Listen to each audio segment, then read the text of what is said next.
दोस्तों, मैंने अपने 27 साल के एक्सपीरियंस में एक ये बात नोटिस करी है कि रिटेल निवेशक क्यों नुकसान कर रहे हैं। उसका चौथा और मुख्य कारण है कि काम करने का गलत तरीका। खुद सोचिए, काम करने का तरीका ही गलत है। आप कोई भी स्टॉक लेते हैं, आप किसी की रिकमेंडेशन पे स्टॉक ले लेते हैं, लेकिन क्या कभी स्टॉप लॉस लगाया है? स्टॉप लॉस, अगर आप मार्केट में रिटर्न कमाना चाहते हैं, कोई भी काम करना चाहते हैं, उसके कुछ फंडामेंट होते हैं, कुछ टर्मिनोलॉजी होती है, उसके कुछ एथिक्स होते हैं। स्टॉप लॉस लगाया है कभी? सोचिए। हम क्या करते हैं कि कोई स्टॉक हमने ले लिया, सपोज कीजिए कि हमने एसबीआई ले लिया 800 रुपए पे और 100 स्टॉक ले लिया, 80,000 रुपए का हमने इन्वेस्टमेंट कर दी। इसमें क्या हुआ कि मार्केट की वॉलेटिलिटी के कारण या मार्केट में कोई ऐसी न्यूज आ गई तो स्टॉक जो है गिरने लग गए, सारे गिरने लग गए, सभी गिरे। तो एसबीआई चाहे बढ़िया स्टॉक है तब भी वो भी गिरा और उसमें भी अपने हिसाब से 20% का फॉल आ गया। आप खुद सोचिए कि 20% का फॉल आ गया, यानी 800 रुपए का स्टॉक 160 रुपए 165 रुपए कम हो गया और उसका रेट आ गया 620 रुपए 610 रुपए। तो क्या आपको स्टॉप लॉस नहीं लगाना चाहिए था? प्रॉफिट के केस में क्या होता है कि हम थोड़ा सा प्रॉफिट देख के ही मार्केट में अपना प्रॉफिट बुक करते हैं। हम, हो सकता है कई इन्वेस्टर ऐसे होते हैं जो 200-500 रुपए प्रॉफिट ही बुक कर लेते हैं, जबकि टारगेट स्टॉक का बहुत ज्यादा होता है। तो जब हम प्रॉफिट के लिए जल्दी करते हैं तो फिर स्टॉप लॉस का भी तो ध्यान रखना चाहिए ना। आप कहेंगे कि स्टॉप लॉस कई बार ट्रिगर होकर ऊपर आ जाता है, बिल्कुल होता है, लेकिन अधिकतर ऐसा नहीं होता, हर बार ऐसा नहीं होता। मार्केट में अगर स्टॉप लॉस, ध्यान से समझिए, स्टॉप लॉस का मतलब क्या होता है कि ऐसा पॉइंट जो आपके लॉस को, जो आपके नुकसान को कम करता है, बढ़ाता नहीं है। अगर सपोज कीजिए एसबीआई आपने लिया था 800 रुपए पे, उसका स्टॉप लॉस अगर सपोज कीजिए कि 770 रुपए था, तो उस केस में आपको 30 रुपए नुकसान पे थैंक यू बाय बाय करके निकल जाना चाहिए था। नुकसान हो गया, गलती हो गई, अब नहीं करूंगा। लेकिन हम क्या करते हैं? ऐसा नहीं करते। स्टॉक 770 क्या 610 रुपए आ गया है, तब तक भी हमारे पोर्टफोलियो में पड़ा हुआ है, हमने स्टॉप लॉस का ध्यान ही नहीं रखा। अगर स्टॉप लॉस का ध्यान नहीं रखा है तो इस केस में क्या हो गया, उसमें 200 रुपए लॉस दिखाएगा, 100 शेयर में आपको 20,000 रुपए नुकसान हो जाएगा। फिर आप कहेंगे मार्केट तो बेकार है। तो आप तो कहते थे कि ये तो मार्केट बहुत बढ़िया है, इससे हम पैसा कमाएंगे। कमाना क्या है, हम तो इसमें नुकसान पा रहे हैं। दोस्तों, यही स्टॉक 800 रुपए का 810 रुपए हो जाता है तो आप सोचना शुरू कर देते हो कि यार इसको बेचूं, इसको बेचूं। उस केस में प्रॉफिट तो आप 10 रुपए देख रहे हो और लॉस जो है आपने 200 रुपए तक देख लिया। क्या इस तरीके से आप प्रॉफिट कमा पाएंगे? नो। दोस्तों, ये भी एक मुख्य कारण है कि स्टॉप लॉस का ध्यान ना रखना, टारगेट की वेट ना करना। अच्छा, उसके बाद इसमें एक मेन एक और मैं भी एक प्रॉब्लम समझता हूं कि लोग इतना डर जाते हैं मार्केट गिरते हुए से। अगर सपोज कीजिए आपने स्टॉप लॉस का ध्यान नहीं रखा तो उस स्टॉक को छोड़ ही देते हैं। क्या करते हैं, अब 800 रुपए का एसबीआई लिया, सेम एग्जांपल देखते हैं हम। 800 रुपए का एसबीआई लिया, अब वो क्या हुआ कि 5% नीचे आ गया, स्टॉप लॉस का आपने ध्यान नहीं रखा, 770 पे स्टॉप लॉस था।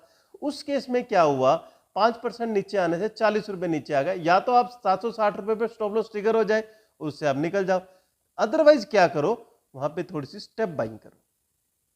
वहां पे अगर आपने 100 स्टॉक लिए हैं तो वहां पे 20% पैसा और लगाओ, ताकि आपके नीचे के रेट की बाइंग भी हो।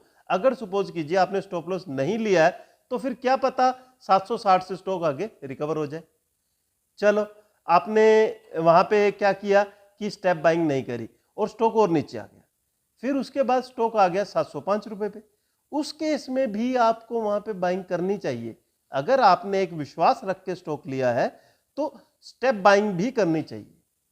नीचे जाते तक स्टॉक में स्टेप बाइंग जरूर करनी चाहिए, एवरेजिंग करनी चाहिए, जिसको एवरेजिंग कहते हैं। स्टेप बाइंग मतलब डाउन जाते हुए स्टॉक को पकड़ना, इसको एवरेजिंग कहते हैं। अब आपके पास 100 स्टॉक होंगे तो हो सकता है कि 600 तक आपके पास 200 सवा 200 स्टॉक हो जाए और उनकी एवरेज आपकी आ जाएगी, हो सकता है 710 रुपये आ जाए, 690 रुपये आ जाए, ये आपकी बाइंग पे डिपेंड करेगा। और उसमें क्या होगा, जब भी स्टॉक रिकवर करेगा तो आपको प्रॉफिट जल्दी शुरू हो जाएगा। अदरवाइज क्या होगा, एक बार जब नीचे स्टॉक आता है तो ऐसा नहीं कि दोबारा इतनी जल्दी 800 रुपये पे ही आ जाएगा, उसको भी टाइम लगता है। जैसे गिरते हुए स्टेप में गिरा है, ऐसे चढ़ते हुए भी स्टॉक स्टेप में चढ़ते हैं। फिर जिस तरीके से आगे उनके स्ट्रेंथ दिखती है स्टॉक में, उस हिसाब से काम करते हैं और दोबारा रेट 800 रुपये आता है। हाँ, इस केस में क्या है कि आप वहां पे स्टेप सेलिंग भी कर सकते हैं। और जब आप सपोज कीजिए कि आपने कोई स्टॉक लिया, आप उसके ऑप्टिमम प्रॉफिट की तरफ जाते हैं, आप कहते हैं कि यार मैं ना 800 रुपये का स्टॉक है, मैं 1000 रुपये का टारगेट है, 1000 रुपये तक नहीं रुकना चाहता, ठीक है, तो उस केस में आप एक और तरीका भी कर सकते हैं जो मेरे को तो बहुत पसंद है, मैं अपने निवेशकों को भी बताता हूं कि 800 रुपये का स्टॉक लिया आपने, 100 स्टॉक एसबीआई के लिए, स्टॉक हो गया 830 रुपये, तो 830 रुपये पे ऐसा नहीं कि 100 के 100 स्टॉक बेच दो, अगर उसका टारगेट 1000 रुपये है तो आप यहाँ पे स्टेप सेलिंग करो। स्टेप सेलिंग का मतलब यह है कि यहाँ पे आप अपने 30% स्टॉक बेच दो, 830 पे 30% आपने स्टॉक बेच दिए, तो आपको 30 रुपये पर स्टॉक, 30 स्टॉक पे 9000 रुपया मिल गया। तो प्रॉफिट बुक करना भी सीखिए, प्रॉफिट बुक करना भी सीखिए। और उसके बाद आपके पास 70 स्टॉक और पड़े होंगे, अगर स्टॉक का रेट ऊपर जाता है तो आप फिर उसके बाद अगर ये 830 से आप अपना टारगेट रख लीजिए कि मैं 860 पे 870 पे इसको फिर 30 स्टॉक बेचूंगा और 40 स्टॉक जो है ऊपर बेचूंगा। अगर आप स्टेप बाइंग करते हैं तो स्टेप सेलिंग भी कीजिए, एवरेज से बाइंग करते हैं तो एवरेज से सेलिंग भी कीजिए। हमेशा एबनॉर्मल प्रॉफिट या एबनॉर्मल लॉस की तरफ मत जाओ, इससे क्या होगा, आप नुकसान में जाओगे।